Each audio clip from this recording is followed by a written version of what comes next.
ये कहानी उस समय की है जब विकास, जो पेशे से एक सॉफ्टवेयर इंजीनियर था, अपने नए प्रोजेक्ट के सिलसिले में एक छोटे से कस्बे में गया था।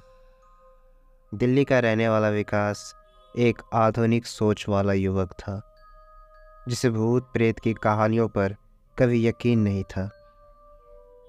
पर उस कस्बे में जो कुछ भी उसके साथ हुआ, उसने उसकी ज़िंदगी और सोच दोनों को बदल कर रख दी।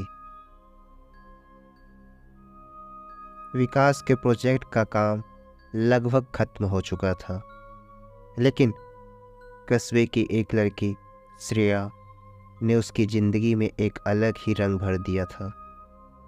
श्रेया बहुत बेहद खूबसूरत थी।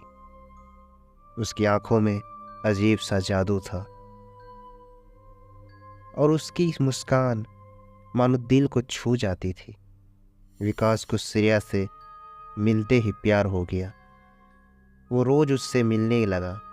दोनों की मुलाकात धीरे धीरे गहरी दोस्ती में बदल गई और विकास को लगा कि वो अपनी पूरी ज़िंदगी श्रेया के साथ बिता सकता है। लेकिन सच्चाई कुछ और थी। श्रेया अक्सर उसे रात के वक्त कस्बे के पुराने मंदिर के पास बुलाती थी। वो कहती, मुझे यह शांति मिलती है। विकास भी बिना सोचे हर रात उस सुनसान इलाके में पहुंच जाता था। वो श्रेया के साथ बिताए गए हर लम्हे को अपने दिल में संजोने लगा था। पर एक रात जब वो श्रेया से मिलने लगा, कुछ अजीब हुआ। उस रात श्रेया कुछ अलग थी। उसकी आंखों में अजीब सी मुस्कान थी और उसका चेहरा थोड़ा डरावना लग रहा था। विकास ने हल्के अंदाज में पूछा, तुम ठीक हो ना? श्रेया ने बस मुस्कुराकर कहा, आज का दिन खास है। आज तुम मेरी सच्चाई जान लोगे।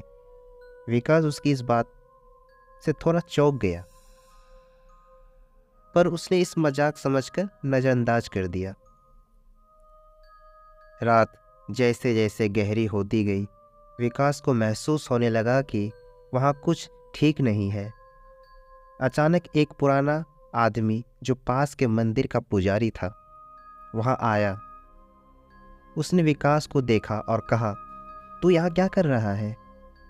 जल्दी भाग जा, ये जगह तेरे लिए सही नहीं है। विकास को पुजारी की बात अजीब लगी।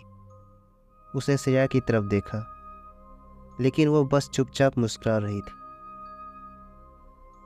तभी पुजारी ने विकास को एक खौफनाक सच बताया। ये लड़की जिसे तू प्यार करता है, वो कोई इंसान नहीं, वो चुड़ैल है। कई साल पहले इसी कस्बे में उसकी मौत हो गई थी और तब से वो हर उस शख्स को अपना शिकार बनाती है जो उससे प्यार करने की गलती करता है। विकास के होश उड़ गए। उसने घबरा कर श्रेया की तरफ देखा। उसकी हंसी अब गूंजने लगी थी और उसका चेहरा धीरे धीरे बदलने लगा। वो खूबसूरत चेहरा अब डरावने रूप में बदल गया। उसकी आंखें सुर्ख लाल हो गई और उसकी मुस्कान एक भयानक रूप ले चुकी थी। श्रेया ने कहा, तुमने मुझसे प्यार किया, लेकिन अब तुम्हें इसकी कीमत चुकानी होगी। विकास का दिल तेजी से धड़कने लगा। वो समझ नहीं पा रहा था कि ये सब क्या हो रहा है। उसने भागने की कोशिश की, लेकिन उसके पैर जैसे जमीन पर जर गए हो। श्रेया अब उसकी तरफ बढ़ रही थी।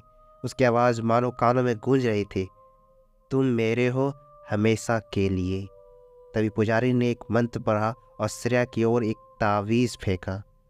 वो तावीज़ श्रेया को छूते ही उसकी आंखें गूंज उठी और उसका शरीर हवा में खुलने लगा। विकास ने जैसे तैसे खुद को छुपाया और भागकर मंदिर की तरफ दौड़ा। वो बुरी तरह से हाँफते हुए मंदिर के अंदर घुसा और जमीन पर गिर पड़ा। पुजारी ने उसे बताया कि श्रेया की आत्मा इस कस्बे में भटकती रहती है और हर कुछ सालों में किसी न किसी को अपना शिकार बनाती है। उसने विकास को बताया कि अगर वो उस रात वहाँ से नहीं भागता तो वो भी उन लोगों की तरह गायब हो जाता जिनका आज तक कोई पता नहीं चला। विकास को वो रात कभी नहीं भूल सकती। वो जानता था कि वो किसी इंसान से नहीं बल्कि एक चुड़ैल से प्यार करता था। उसकी